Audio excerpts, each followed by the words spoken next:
وأحزاب تضل فلا ائتلاف ولا لقاء. هي أمة لكن ومعذرة لمن رفع الغطاء. هي أمة ويكاد يحسبها المصور موميا. إني أحار بهؤلاء أحار نهجا وانتماء. هذا إلى صنم يطيف به وذا عبد النساء. وهناك من ظن الرياء براعة فغلا رياء، والمال آلهة فقدسه وكان له الفداء. وهناك من ظن الرياء براعة فغلا رياء، والمال آلهة فقدسه وكان له الفداء. إني أحار بهم وقد ساغوا التراشق والبذاء، وحنوا رقابهم فلم تشكو الهوان والانحناء. إني أحار بهم وقد أمست جموعهم غثاء، يتناطحون تناطح الأكباش تلتهم الغذاء.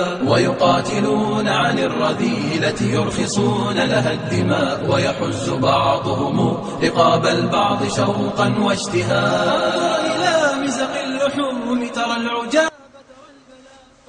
We heard, Sheikh, that we heard that the Wahhabis make seeking blessings from the grave haram. Is this only a Wahhabi belief? Bismillah ar-Rahman ar-Rahim. Alhamdulillah wa sallallahu wa sallam ala Sayyidina Muhammadin wa ala alihi wa sahbihi ajma'in. In fact, this is a propaganda claiming that this is a Wahhabi belief. The books of the fuqaha who belong to the four madhabs, they all made it disallowed, and they said this is the habit of the Jews and the Christians. We will start with Imam al-Dhahabi, Imam Ghazali, who said he should neither touch the grave nor the stone, because this is the habit and the attitude of the Jews and the Christians.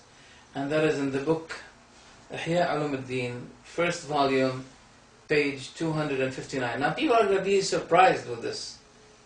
Is this really a Ghazali belief? Is Ghazali Wahhabi? Ghazali died at the year, Hijri year, 500, something like 500.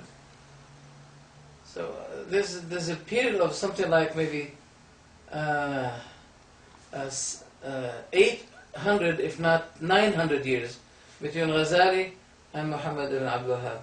Ghazali himself says that you should not touch the grave by your hand, because this is the habit of the Jews and the Christians. So would you describe Ghazali to be Wahhabi? But not only Ghazali. Also in the same book, volume 4, page 191, he said the same thing. Hafid Murtada al-Zabidi, the explainer of the book Ihya Ulumuddin, in his book called Ithaf al-Sada al-Muttaqeen, Sharh Ihya Ulumuddin, he made the same thing, and he explained it, and he said, yes, it is true that this is the heritage of the Jews and the Christians, and the Muslims should not be doing this. So it's not Muhammad ibn Abdul Wahhab who said, oh, the Wahhabis. This is a propaganda. It is a propaganda. Let's see now, for example, I just want to, yes, not only this, but the Hanafis as well, they say the same thing. Let's see, for example, in the book Bada'i al-Sana'i' for Imam Kasani, volume 1, page 320, he says, Abu Hanifa hated building on the grave, and if the term kariha, I think is hated, is used in the Hanafi understanding or methodology, it means it is prohibited. They use the word kariha on what is prohibited. So what we see today, that mosques are built on the graves, and people have graves inside the mosques, and it's not allowed. And Imam Kasani, a very significant Hanafi scholar, he said Abu Hanifa hated it, to build on the grave, Not to make mosque. No, no, no. Even to build on it. To raise it up. And don't forget what Ali radiallahu anhu said to Abu al-Hayyaj al-Asadi. He said, shall I send you on what the Prophet ﷺ had sent me? That you never leave any high builded grave, but you destroy. You don't destroy the grave, you destroy what have been built over the grave. Because the Tawheed, the Sunnah, the way of the Prophet ﷺ is not to raise any kind of building over the grave. It has to be touching the earth, or even a bit over the earth, to be known as a sign that there's a grave here. Because we're not allowed to step over the graves. But to make high buildings and walls, that will be attracting or taking people's heart to what's in the grave. They'll be believing that there's something blessed in the grave. So as a result, they're going to be touching it.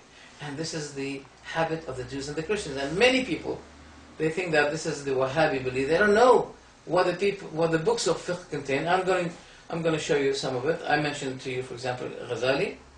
I mentioned to you Imam Kasani and Imam Tahawi, the Hanafi, in his footnote book over the book Maraqi al-Falah.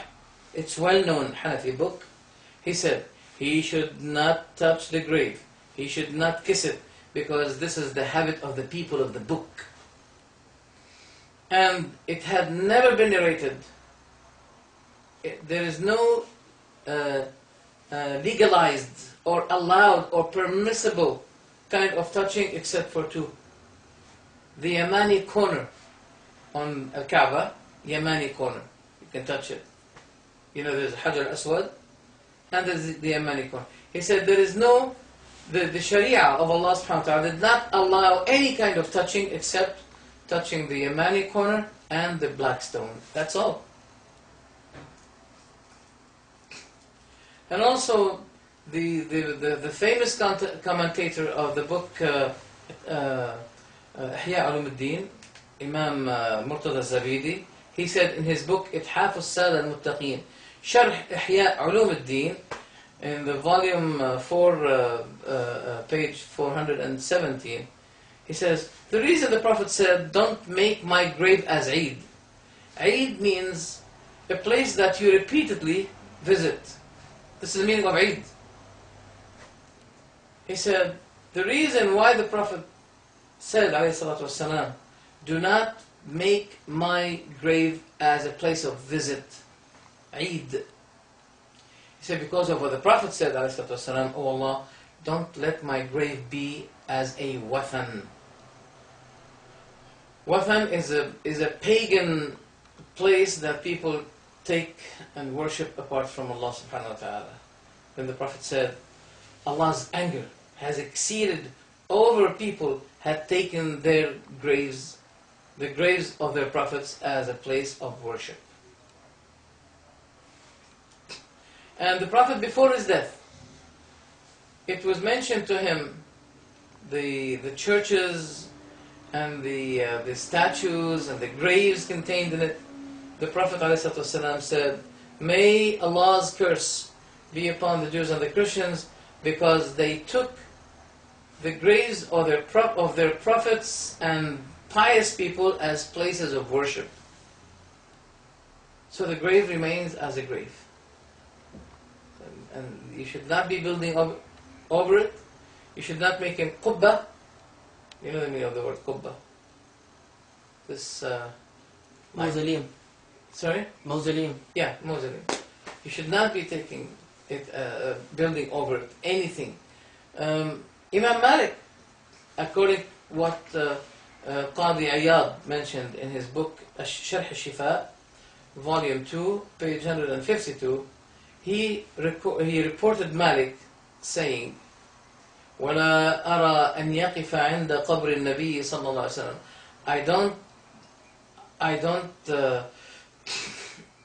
I don't see it good for the person to stand before the grave of the Prophet ﷺ, but he should be giving salam to the Prophet and keep going. That's what he said. What we see today, when people pray, they don't cry. But when they stand before the grave of the Prophet ﷺ, they start to cry. Now, I'm not saying, I'm not denying that people will be having some sentiments, some feelings. Their memory will be going to the Prophet